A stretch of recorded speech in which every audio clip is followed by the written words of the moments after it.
mendapatkan diagnostik laboratorium tingkat pertama.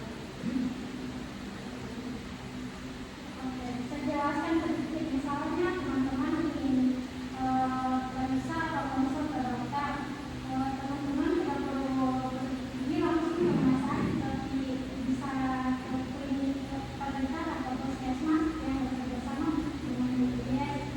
Di sana pelayanannya akan mendapatkan darah malaria atau periksa gigi dan lain-lain.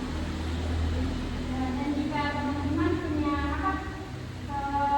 betul tindak lanjut depan, nanti puskesmas atau klinik akan menunjukkan untuk ke rumah sakit. Selanjutnya ada pelayanan kesehatan yang tidak ditanggung oleh BPJS Kesehatan. Yang pertama, pelayanan kesehatan preventif atau preventif diri, dan yang kedua, pelayanan kesehatan untuk mendapatkan keturunan. Yang ketiga, pelayanan kesehatan karena kecanduan narkoba atau alkohol, dan yang keempat, cedera akibat sengaja menyakiti diri. Saya berikan contoh tadi pelayanan kesehatan yang tidak ditanggung oleh BPJS itu seperti misalnya nih teman-teman ingin mempunyai anak, terus ingin menggunakan BPJS, itu tidak bisa ya teman-teman. Misalnya ingin program hamil terus menggunakan BPJS, itu tidak ditanggung oleh BPJS. Dan yang selanjutnya ada referendum non-PDI dan BPI.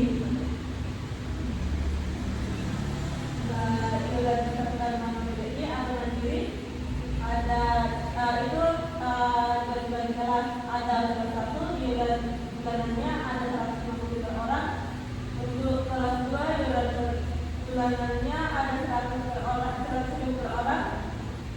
Untuk kelas 3 iuran bulanannya 42 per orang. Untuk peserta yang bukan PDI, iuran ditanggung bersama antara peserta dan pemerintah, di mana peserta membayar sebesar Rp35.000 dan pemerintah membayar Rp7.000 sebagai subsidi. Dan yang selanjutnya untuk peserta PDI atau penerima bantuan iuran, yang pertama peserta PDI atau penerima bantuan iuran sebenarnya ditanggung oleh pemerintah sehingga peserta tidak perlu membayar, dan ceritanya sistem kelas 1, 2, dan 3 akan dihapus dan digantikan dengan sistem kelas rawat inap standar atau KIS mulai 1 Juli 2020. Apakah teman-teman ada yang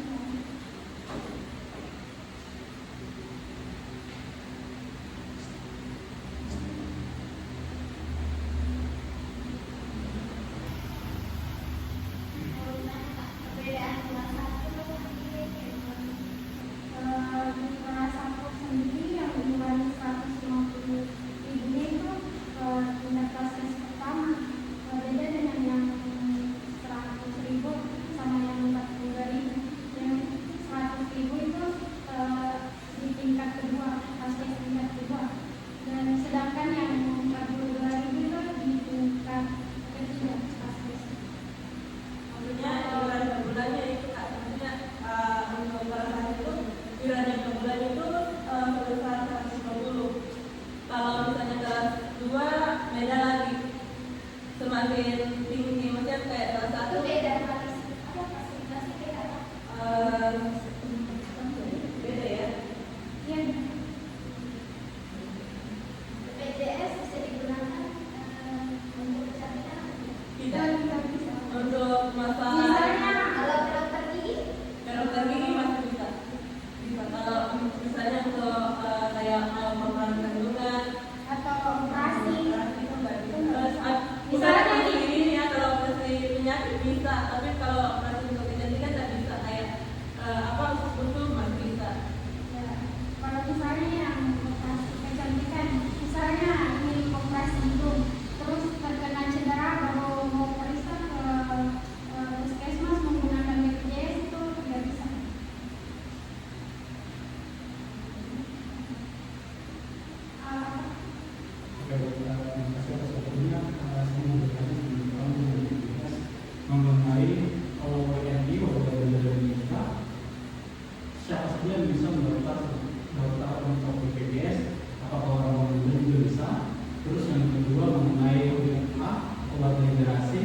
yang sudah tinggal di Indonesia, yang bekerja maupun yang belum bekerja, apakah mereka juga bisa daftar BPJS? Bisa. Asalkan ini kan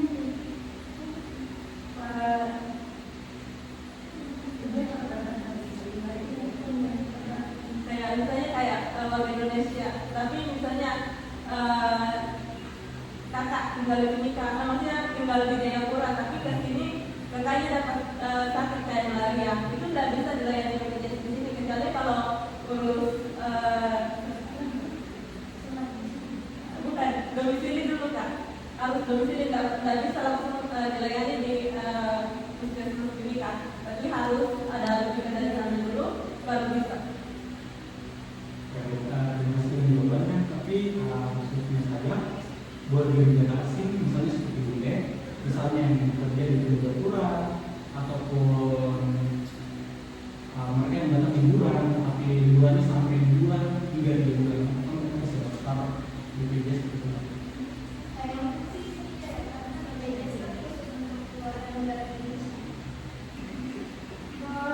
sama menjawab pertanyaan yang tadi Kak.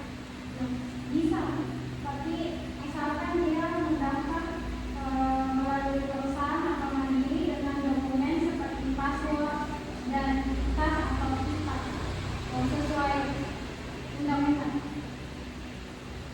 Berarti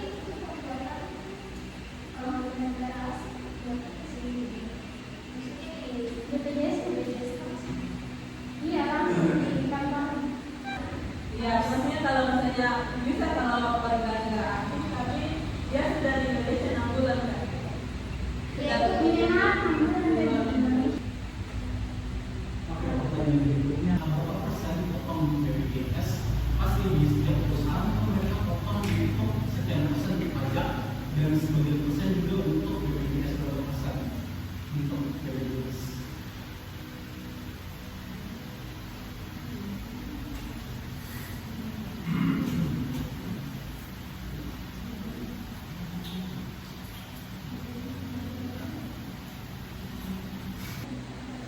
Baik, tadi pertanyaannya misalnya apa untuk istilahnya, maksudnya yang gajinya dipotong berapa dan gajinya berapa. Untuk berdasarkan aturan tarif pajak penghasilan pasal 21 untuk upah 20 juta ke atas ada 9%. Maka pasal 21 yang harus dibayarkan karyawan adalah 1,8 juta sekian, dan upah yang diterima hanya sebesar 18.272.800.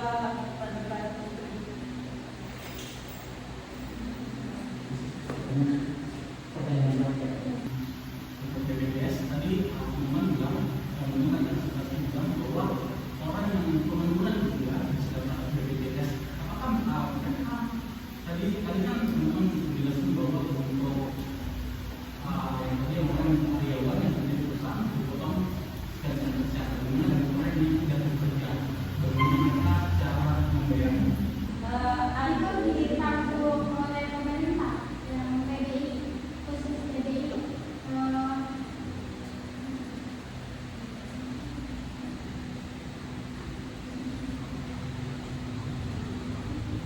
Kalau yang tidak untuk yang tidak bekerja itu ada namanya iuran penerima bantuan iuran itu ditanggung oleh pemerintah sehingga tidak perlu membayar. Dia di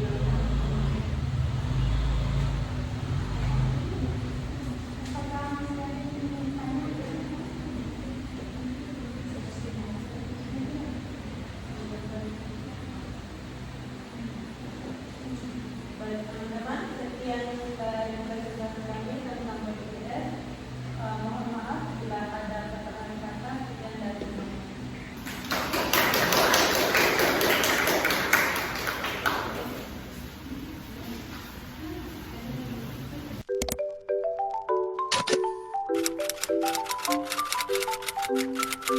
Thank you.